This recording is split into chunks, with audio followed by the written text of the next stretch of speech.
Shri JP Agarwal जी, श्री कमलनाथ जी, श्री दिग्विजय सिंह जी, श्री गोविंद सिंह जी, श्री विवेक तनखा जी, श्री राजमणि पटेल जी, श्री सुरेश पचौरी जी, श्री कांतिलाल भूरिया जी, श्री अरुण यादव जी, श्री अजय सिंह जी, श्री सत्यनारायण पटेल जी, नीलांशु चतुर्वेदी जी, संजय कपूर जी, जीतू पटवारी जी, Jaivardhan Singh ji, youth Congress, महिला Congress, NSUI और सारे कांग्रेस के कार्यकर्ता और जितने भी उपस्थित नेतागण हैं जो मंच पे बैठे हैं, जिनका नाम मैं नहीं ले पाई, उन सबका इस सभा में बहुत बहुत स्वागत।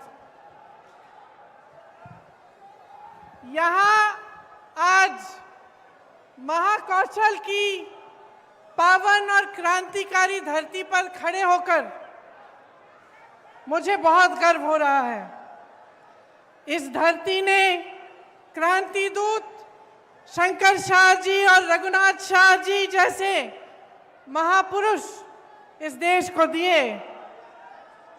आदि विद्रोही टांट्या भील जी जैसे क्रांतिकारी पैदा किया। इस धरती ने पंडित द्वारका प्रसाद मिश्र जी, सेठ गोविंद दास जी जैसे महापुरुष हमें दिए। इस धरती को, जैसे आपने कहा, संस्कार धानी कहा जाता है। यहाँ ऐसी महिलाएं पैदा हुई जो सत्य के लिए लड़ी, क्रांतिकारी थीं और जिन्होंने इस धरती को और भी गर्वित किया। रानी दुर्गावती जी, रानी अहिल्याबाई, अवंतीबाई लोधी जी, ये उन्हीं की धरती है। आज मेरी बहनें इतनी बड़ी तादाद में यहाँ आई हैं तो हम सब उनका आशीर्वाद मांगते हैं। और इस धरती ने देश भर में आदिवासी संस्कृति का झंडा बुलंद किया। इसीलिए आज यहाँ खड़े होकर हम आराध्य बड़ादेव जी को प्रणाम करते हैं और उनका भी आशीर्वाद मांगते हैं। देखिए, मध्य प्रदेश सिर्फ भारत का केंद्र नहीं है, भारत का दिल है, भारत की जान है। ये जो संस्कार धानी धरती है आपकी कहलाती जाती है, इसने साहित्य, संस्कृति और हमारी सभ्यता, हमारे संस्कार, इसने हमारे देश को दिए हैं। इन्हीं संस्कारों के आधार पर हमारा संविधान बना और ये जो आधुनिक भारत है, इन्हीं संस्कारों के आधार पर आगे बढ़ा। आज जब मैं नर्मदा पूजन करने गई तो मैं सोच रही थी कि यहाँ इस नर्मदा मैया से, इस धरती से सदियों से, शायद हजारों सालों से करोड़ों लोगों की आस्था जुड़ी हुई है। और क्या है ये आस्था जो हम सबको यहाँ लाती है? हम सब नर्मदा पूजन करते हैं, हमारे दिलों में वही भावना होती है जो भावना सदियों पहले उन लोगों में होती, उनके दिलों में होती होगी जो यहीं पर आके नर्मदा पूजन करते थे। मैं सोच रही थी कि ये जो आस्था होती है धर्म में, इस तरह की आस्था राजनीति में भी होनी चाहिए। इस तरह की आस्था नेताओं के दिलों में, पब्लिक के प्रति, जनता के प्रति, देश प्रदेश के प्रति होनी चाहिए। और जिन्होंने हमारी स्वतंत्रता की लड़ाई लड़ी, मैं दावे के साथ कह सकती हूं कि उनके दिलों में इस तरह की आस्था थी। सब कुछ न्यौछावर करके कभी कभी कुछ लोगों ने अपना जीवन दान दिया, कुछ लोगों ने अपने जितने भी घर थे, सब जितना भी उनके का धन था, सब कुछ दान दिया और हमारी स्वतंत्रता की लड़ाई में लड़े। तो वो तो इसलिए कर पाए क्योंकि उनके दिलों में एक आस्था थी भारत के लिए, भारत की जनता के लिए, हमारी स्वतंत्रता के लिए, हमें आगे बढ़ाने के लिए। तो आज की राजनीति में वो आस्था क्यों नहीं है? ये कर्मकांड क्यों बन गया है कि चुनाव के समय आकर घोषणाएं हो जाती हैं, तमाम आपको वादे किए जाते हैं, लेकिन उन वादों में जो वादा करता है उसकी खुद की आस्था नहीं है, उसकी खुद का विश्वास नहीं होता, करके चले जाता है। चुनाव हो जाता है, चुनाव जीत भी जाते हैं बड़े बड़े वादे करके, घोषणाएं करके, लेकिन उसके बाद उनको पूरा करने की कोई कोशिश नहीं होती। तो आज यहाँ खड़े होकर, इस संस्कारधानी धरती पर खड़े होकर मैं आपको याद दिलाना चाहती हूँ एक पुरानी राजनीति की, जिसमें हमारे नेता जो कहते थे वो करके दिखाते थे, जिसमें हमारे नेता सब कुछ न्यौछावर करके आपके लिए दिन रात एक करते थे। आपकी सेवा सर्वोपरि होती थी उनके दिल में, उनके दिमाग में। और मैं कहना चाहती हूं कि जो आपके साथ पिछले 18 सालों से हो रहा है वो गलत हो रहा है, क्योंकि आपका इस्तेमाल हो रहा है, शोषण हो रहा है। आपके सामने आकर तरह तरह के वादे, तरह तरह की घोषणाएं होती हैं और उनको पूरा नहीं किया जाता। धन बल को लेकर, धनादेश के बल पर जनादेश को कुचला जाता है। आपको याद है, यहां पिछले चुनाव में हमारी सरकार बनी थी, आपने बनाई थी, लेकिन जोड़ तोड़ करके, पैसे लगाकर, हर तरह की चीजों को करके भाजपा के नेताओं ने हमारी सरकार तोड़ी और अपनी सरकार बना दी। चलिए, भाजपा की सरकार बन गई, कुछ अच्छा करके दिखाते तो कम से कम कुछ फायदा होता आपका। लेकिन मुझे खुद ताज्जुब हुआ, आज मैं अपने नोट पढ़ रही थी यहाँ आने के लिए, भाषण देने के लिए, तो मैं पढ़ रही थी कि कितनी बेरोजगारी है, कि शिक्षा के कोई संस्थान नहीं खोले, महंगाई कितनी बढ़ गई है। और मुझे ताज्जुब हुआ ये पढ़ के कि 3 सालों में इन्होंने मात्र 21 सरकारी नौकरी दी हैं। तो मैंने अपने ऑफिस को फ़ोन किया, मैंने कहा ये गलत होगा, सही नहीं हो सकता ये आंकड़ा, इसको चेक करो, क्योंकि मैं मंच पे बोलूँगी तो गलत चीज़ नहीं बोलनी चाहिए मुझे। मैंने 3 बार ये आंकड़ा चेक कराया और 3 बार ये जवाब आया कि ये सही आंकड़ा है, कि 3 सालों में मात्र 21 नौकरियां दिलवाई हैं। ये किसकी सरकार है और कैसे चल रही है?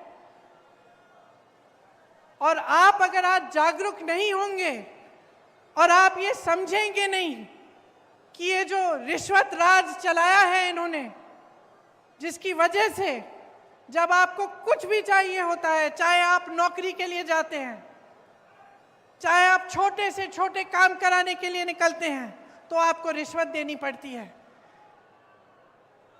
तो ये जो रिश्वत राज है इनका, जो घोटाला राज है इनका, इसको अगर आप आज बंद नहीं करेंगे तो आपके भविष्य को क्या होगा? ये सवाल आप अपने आप से पूछिए। घोटाले पे घोटाला हो रहा है यहाँ मध्य प्रदेश में।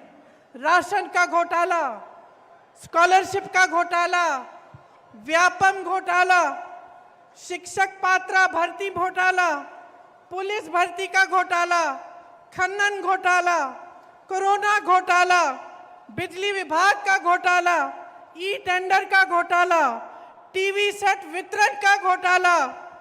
कितने सारे घोटाले हैं, इतनी लंबी लिस्ट है घोटालों की कि जो मोदी जी ने वो गालियों वाली लिस्ट निकाली, उससे लंबी तो ये लिस्ट है।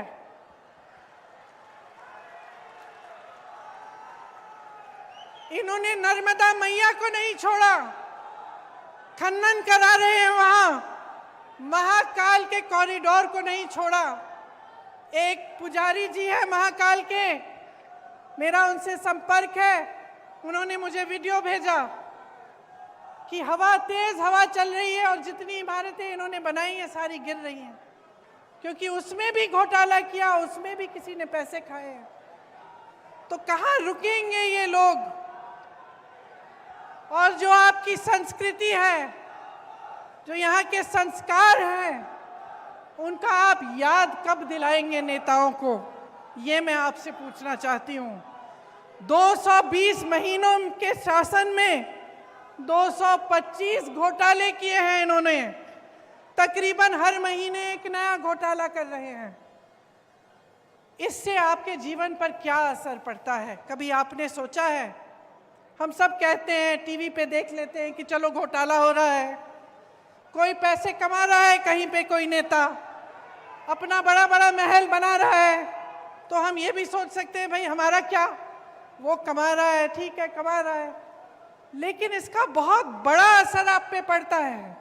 जो भ्रष्टाचार होता है, इसका सबसे बड़ा असर पब्लिक पर ही पड़ता है, क्योंकि जहाँ पे सरकार का ध्यान होना चाहिए, मंत्रियों का ध्यान होना चाहिए, वहाँ से ध्यान हटता है। सिर्फ जब लूट और सत्ता में ध्यान रहता है तो पब्लिक का ध्यान नहीं रहता। जहाँ विकास के कार्य करने पड़ते हैं, पैसे उनमें डलने चाहिए, पूंजी उसमें डलनी चाहिए, वो नहीं डलती। जब अपने लिए पैसे लूटने में पड़ जाते हैं नेता, तो पब्लिक पीछे छूट जाती है, आपकी ज़रूरतें पीछे छूट जाती हैं, और जो कार्य होने चाहिए आपके लिए वो नहीं होते। 18 सालों से ये सत्ता में है, तो आप सोचिए, जब इतने सालों से कोई सत्ता में रहता है तो एक आलस सा हो जाता है।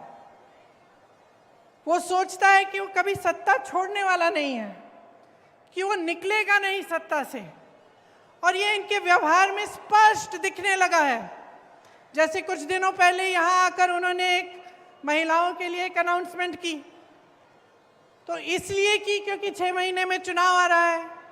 भाई तुम्हारी 5 साल से सरकार थी, 3 साल से तुम चले आ रहे हो, सरकार चला रहे हो, तो तुमने ये घोषणा पहले क्यों नहीं की?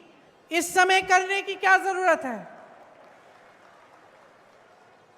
तो ये इनका व्यवहार दिखा रहा है हमें कि ये सब कर्मकांड है। इनके दिलों में आपके लिए कोई आस्था नहीं है, कोई विश्वास नहीं है अपनी ही बातों पर। यहाँ आकर घोषणाएं करते हैं, उन्हें पूरा नहीं करते। बड़ी बड़ी बातें होती हैं, डबल इंजन, ट्रिपल इंजन की बातें होती हैं। बहुत देख लिया हमने डबल इंजन और ट्रिपल इंजन की सरकारें। हिमाचल में भी ये कहते थे, कर्नाटका में भी ये कहते थे, और जनता ने दिखा दिया इनको कि ये डबल इंजन की बातें बंद करो, ये दिखाओ, नहीं तो आपको हम निकाल देंगे। तो आज आपके प्रदेश में कमर तोड़ महंगाई है। मैं जानती हूँ, मेरी बहनें यहाँ बैठी हैं, कितना संघर्ष करती हैं आप। मैं जानती हूँ कि सुबह से शाम तक आप काम करती हैं, और मेरे भाइयों बुरा मत मानना, लेकिन मैं महिलाओं में कहूँगी कि महिलाएं थोड़ा आपसे ज़्यादा काम करती हैं, क्योंकि आप खेती में काम करते हैं या मजदूरी करते हैं तो घर आके आप आराम से लेटते हैं। महिलाएं बाहर जाती हैं, काम करती हैं, मजदूरी करती हैं, या कोई नौकरी करती हैं, या ऑफिस में ही बेशक काम करती हैं, तो घर आके भी काम करती हैं। और जब तक घर का काम ख़त्म नहीं होता, जब तक सब सही सलामत नहीं होते, सबने खाना नहीं खाया होता, तब तक सोती नहीं है। इसीलिए मेरे दिल में एक खास जगह है अपनी बहनों के लिए। और मैं जानती हूँ कि महंगाई का बोझ सबसे ज़्यादा आप उठा रही हैं। गैस सिलेंडर को तो इतना महंगा कर लिया है कि खरीद नहीं पाते, भरवा नहीं पाते। आप सब्जी खरीदने के लिए दुकान जाती हैं तो आधी चीज़ें आप बगैर खरीदे ही वापस आ जाती हैं। और महंगाई की मार सिर्फ महिलाओं को नहीं, लेकिन सबको है। किसानों को देखिए, पेट्रोल डीजल के दाम इतने बढ़ गए हैं, जो भी इस्तेमाल करना पड़ता है, चाहे खाद हो चाहे कुछ भी हो, सब महंगा पड़ गया है, बहुत ज़्यादा महंगाई हो गई है आपके प्रदेश में, भयंकर बेरोजगारी है। जैसे मैंने कहा, शर्म की बात है कि एक सरकार 3 सालों में मात्र 21 सरकारी नौकरी दे रही है, तमाम पद खाली पड़े हुए हैं।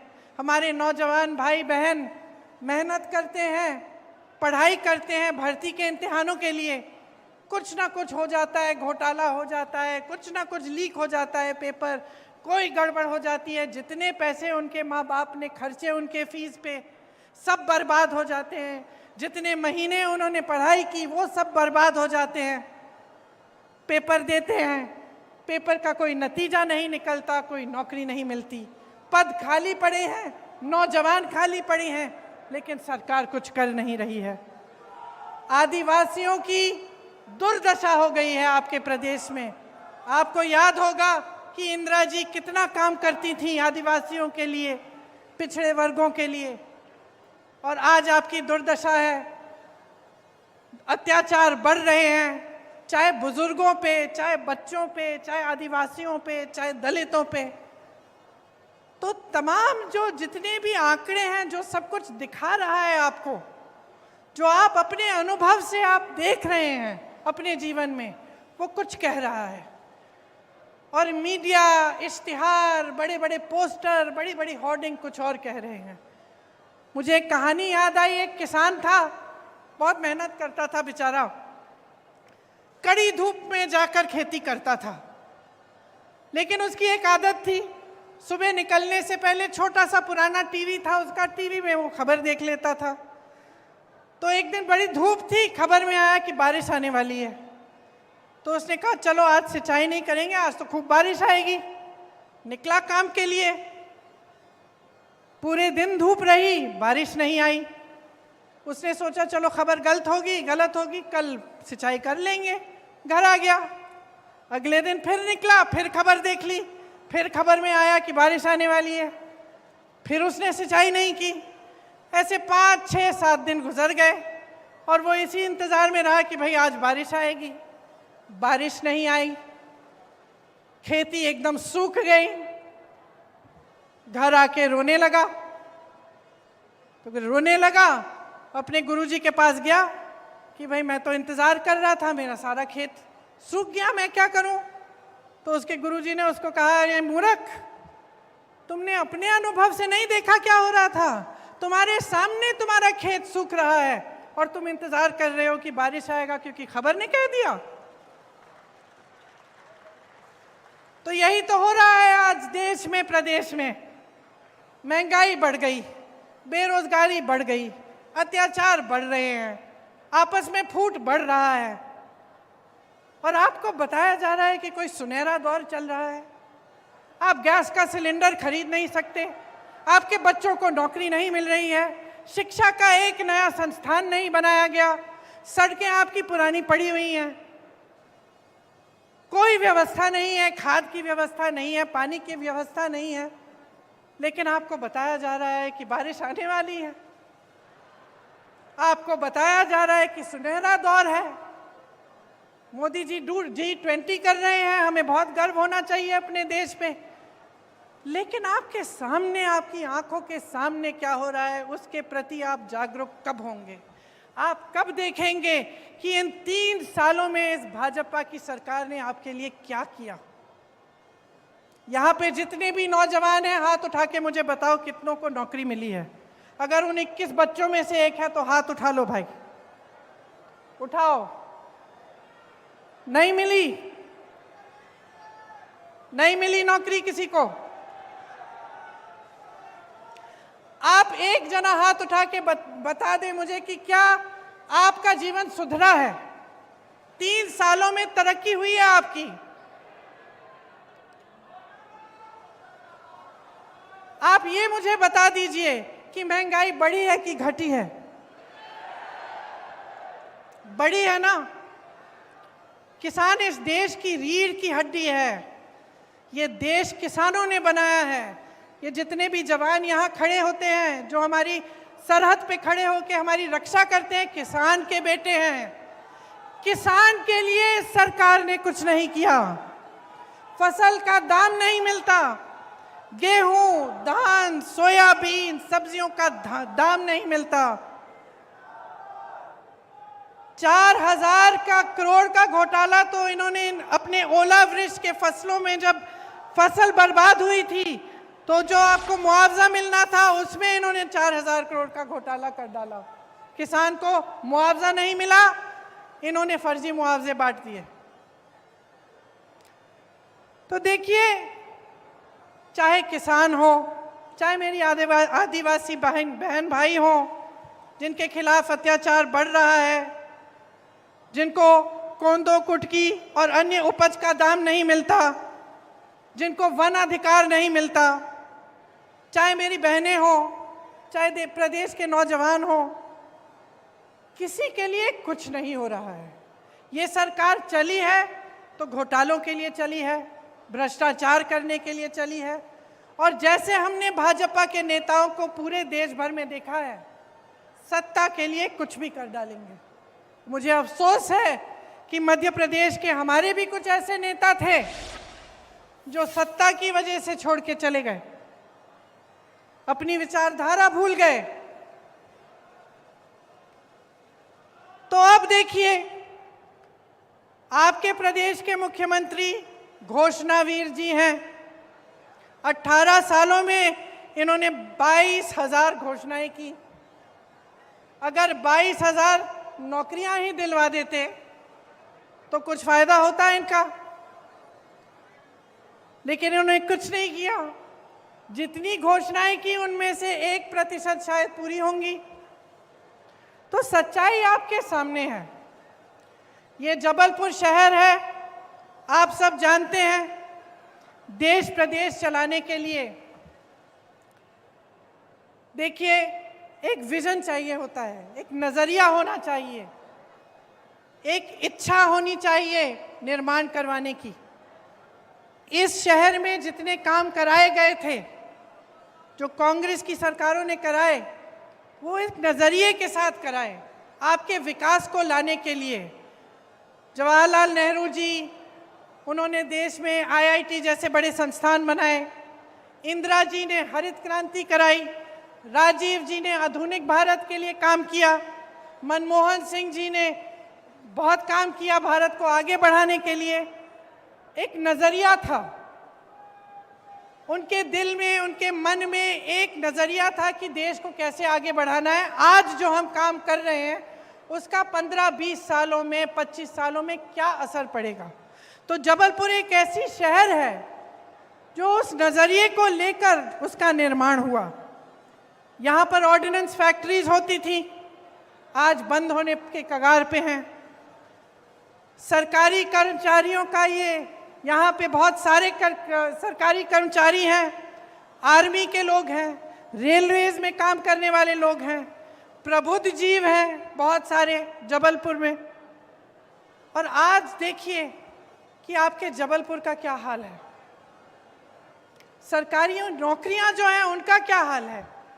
एक देखिए, सरकारी नौकरी इसलिए लोग लेते थे क्योंकि उनको लगता था कि कम से कम जीवन भर हम नौकरी करेंगे, उसके बाद हमारी कोई सिक्योरिटी होगी, सुरक्षा होगी, हमें पेंशन मिलेगा। आज ये स्थिति है कि पूरे देश भर में सरकारी कर्मचारी रो रहे हैं कि हमें पुराना पेंशन वापस दे दीजिए, हमें ये नया पेंशन नहीं चाहिए। और उनकी कहीं भी कोई सुनवाई नहीं है। सिर्फ कांग्रेस के प्रदेशों में, हिमाचल प्रदेश में, छत्तीसगढ़ में, राजस्थान में पुराना पेंशन फिर से लागू हुआ है। क्योंकि जैसे मैंने कहा, दो तरह की राजनीति है इस देश में। एक जो आप में आस्था रखती है, विश्वास रखती है पब्लिक में, और एक जो सत्ता में आस्था रखती है। तो जो सत्ता में आस्था रखते हैं वो कभी आपकी सुनवाई नहीं करेंगे। कांग्रेस पार्टी आपकी सुनवाई करती है।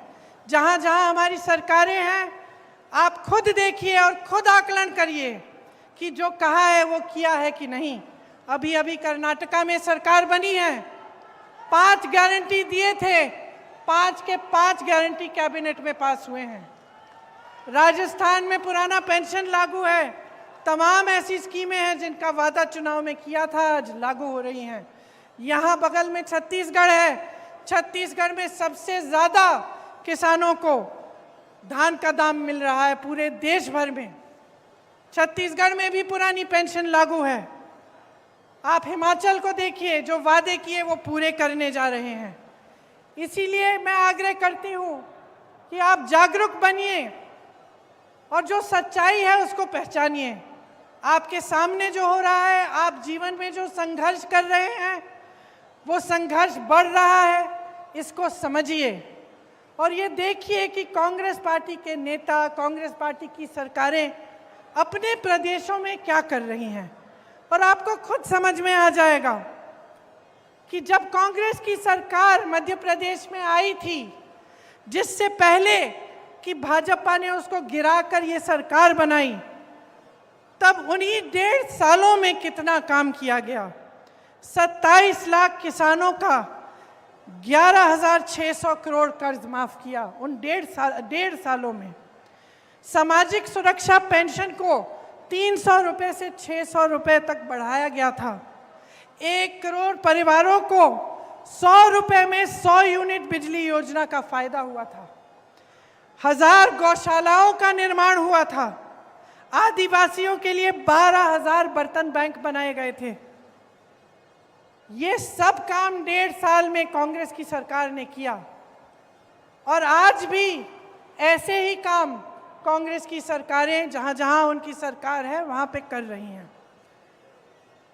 तो बहनों और भाइयों, हम आपके सामने कुछ ऐसे गारंटी लाए हैं जिनके बारे में अब आपको मैं बताऊंगी, जो हम 100% लागू करेंगे।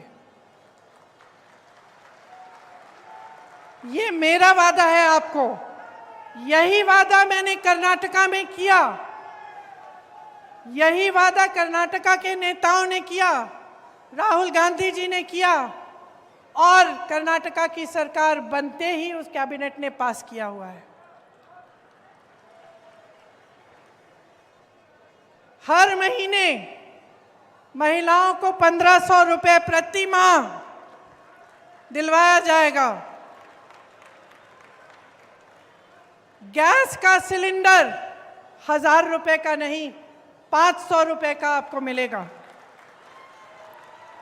आपके लिए 100 यूनिट बिजली माफ होंगे, सबके लिए। 200 यूनिट बिजली बिल की हाफ होगी, मतलब आधी। हम मध्य प्रदेश में भी पुराना पेंशन लागू करेंगे। आपका दर्द हम समझते हैं, कर्मचारियों का दर्द हम समझते हैं। आप देखिए इन्होंने क्या नहीं किया। आर्मी में भी इन्होंने 4 साल का वो कर दिया है,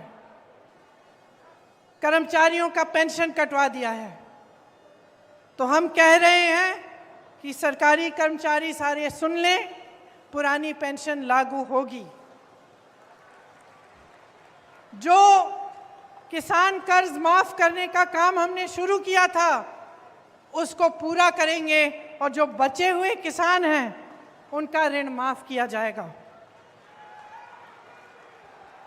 ये हमारी गारंटी है। और देखिए, दिल से मैं कह रही हूं कि बहुत साल हो गए, केंद्र में 9 साल हो रहे हैं, आपके प्रदेश में 18 साल हो रहे हैं। ये राजनीति बहुत आगे बढ़ चुकी है जो आपको नकार रही है, आपकी ज़रूरतों को नकार रही है। हर बार आपके जज्बातों को उभारा जाता है, इधर उधर की बातें की जाती हैं। कमलनाथ जी ने कहा हम भारतीय हैं, हम सबके लिए धर्म से बड़ा कुछ नहीं है, हमारी आस्था से बड़ा कुछ नहीं है। चाहे हम किसी भी धर्म के हो, हम उसे दिल में मानते हैं, वो हमारे लिए सर्वोपरि है। लेकिन उसका मतलब ये नहीं है कि पब्लिक को बहकाया जाए, कि पब्लिक के जज्बातों को उभार कर वोट मांगा जाए, उसका मतलब नहीं है।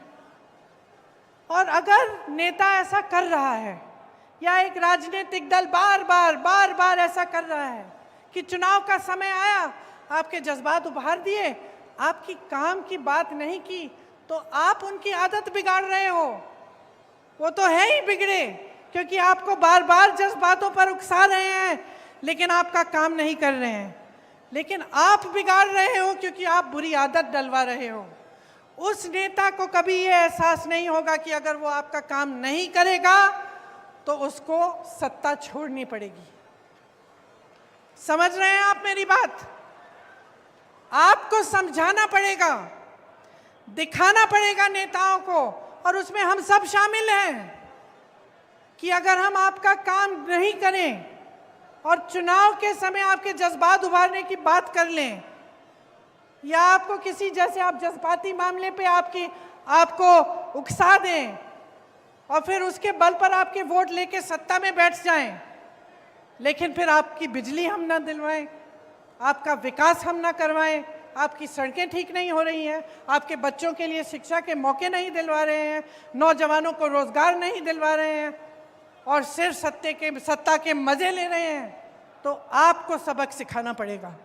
तो मैं कहना चाह रही हूं कि 18 साल हो चुके, 18 साल में आपने सब कुछ देख लिया। अगर किसी इंसान ने 18 साल में अपनी असलियत आपको नहीं दिखाई और आपको ये पता नहीं चला कि वो आपका काम नहीं करने वाले हैं, तो शायद कभी नहीं पता चलेगा। अब 18 सालों में आपने सब कुछ देख लिया, घोषणाएं देख ली, असलियत देख लिया, टीवी में विज्ञापन देख लिए, असलियत देख लिया, बड़ी बड़ी होर्डिंग देख लिए, बड़े बड़े इवेंट देख लिए और सच्चाई देख ली। तो अब आप तय करिए, बच्चों के भविष्य का निर्माण करना है कि नहीं? करना है कि नहीं? करना है। अपने देश प्रदेश को विकसित बनाना है कि नहीं? अपने नेताओं को जवाबदेह बनाना है कि नहीं? बनाना है ना? तो मन बना लीजिए, मन बना लीजिए। 6 महीनों में चुनाव है, 6 महीने हैं सोचने के लिए, समझने के लिए, और जो आपने 18 सालों में देखा है उसका आकलन करने के लिए 6 महीने हैं ये समझने के लिए, देखने के लिए कि कांग्रेस की सरकारें क्या कर रही हैं अपने प्रदेशों में। जागरूक बनकर देखिए, समझिए, सुनिए और अपना वोट अपने पक्ष में डालिए। एक ऐसी राजनीति को बनाइए अपने देश में, अपने प्रदेश में, जो आपके प्रति जवाबदेह बने।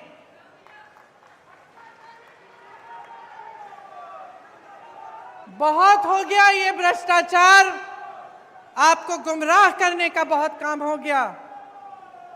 आप नेताओं को मजबूर करिए कि जब इस मंच पे खड़े होते हैं तो आपके सामने सच बोले, नहीं तो आप उनको सत्ता से निकाल देंगे। यही आग्रह है मेरा आपसे। और खामखा चुनाव की वजह से मैं यहां खड़े होकर किसी की आलोचना करने नहीं आई हूं। मैं सिर्फ आपको जागरूक करने आई हूं। मैं आपसे वोट मांगने नहीं आई हूं, मैं आपसे जागरूकता मांगने आई हूं। क्योंकि मैं जानती हूं कि कितने संघर्ष के साथ, कितनी मुसीबतों का सामना करके कितनी मुश्किल से निर्माण होता है। किसी चीज को बनाने में क्या नहीं लगता, खून पसीना लगता है। मेरे परिवार के सदस्यों ने खून दिया है इस देश को बनाने के लिए। तो मैं जानती हूं कि निर्माण में कितना संघर्ष है, और मैं जानती हूं कि सत्ता को भोगना कितना आसान है। मुझे दिखता है कि क्या हो रहा है, और मैं चाहती हूं कि जो मुझे दिख रहा है वो आपको भी दिखे, सच्चाई दिखे, और सच्चाई के आधार पर, अपने भविष्य के आधार पर, अपने देश और अपनी देश के प्रति आस्था और भक्ति के आधार पर आप अपना वोट डालें। इसलिए आज हमारे प्रचार का, शायद हमारी प्रचार का शुरुआत है।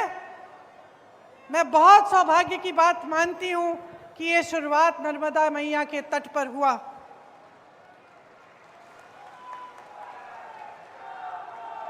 क्योंकि हम सब जो यहाँ पे बैठे हैं इस मंच पर नर्मदा मैया के तट से आए हैं। हम झूठ नहीं बोलेंगे आपके सामने। हमारी एक ही सच्चाई है, हम देश के लिए समर्पित हैं, आपके लिए समर्पित हैं और पूरी निष्ठा से, प्रेम से आपके लिए दिन रात काम करेंगे। आप सबको बहुत बहुत धन्यवाद कि आपने मेरी कुछ लंबी बातों को इतने ध्यान से सुना। मेरी आशा है कि इन पर ध्यान भी आप घर जाकर भी देंगे और थोड़ा समझने की कोशिश करेंगे कि आपकी भलाई के लिए ही मैंने ये सब बातें कही। बहुत बहुत धन्यवाद। जय हिंद, जय हिंद, जय हिंद। जगत गुरु शंकराचार्य द्वारका पीठ झूठेश्वर से प्राप्त आशीर्वाद माननीय कमलनाथ जी प्रियंका जी को देंगी। श्री लखन घनघोरिया और संजय यादव उनको दें। ये आशीर्वाद जो दे रहे हैं हमारे झूठेश्वर में जगत गुरु शंकराचार्य का जो पीठ है उनकी ओर से आशीर्वाद है। अब मैं डॉक्टर नीलेश जैन से कहूँगा कि वो आभार प्रदर्शन करें। बोलते जवाली ऋषि की तपोभूमि में मां नर्मदा के तट पर देश की यशस्वी नेत्री श्रीमती प्रियंका जी और हमारे प्रदेश के पूर्व मुख्यमंत्री, मध्य प्रदेश कांग्रेस कमेटी के अध्यक्ष परम आदरणीय श्रद्धेय कमलनाथ जी और मंच में विराजमान समस्त वरिष्ठ नेताजन और इस चुनाव अभियान की शुरुआत में, इस शंखनाद में जो आज यहाँ से ज्योति जलेगी विजय, उसमें आए हमारी पूरी दूर दूर दराज से जनता जनार्दन एवं आदिवासी भाई, किसान भाई, कांग्रेस जन और मातृशक्ति, मैं तमाम लोगों का बहुत बहुत धन्यवाद देता।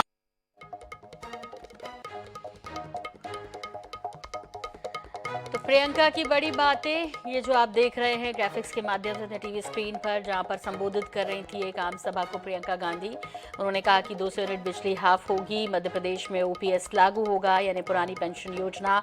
सरकार बनी तो गैस सिलेंडर 500 रुपए में मिलेगा, यदि कांग्रेस की 100 यूनिट बिजली फ्री में मिलेगी। तो ये तमाम घोषणाएं की और शंखनाद किया प्रियंका गांधी ने, चुनावी शंखनाद 2023 के लिए मध्य प्रदेश का जबलपुर से।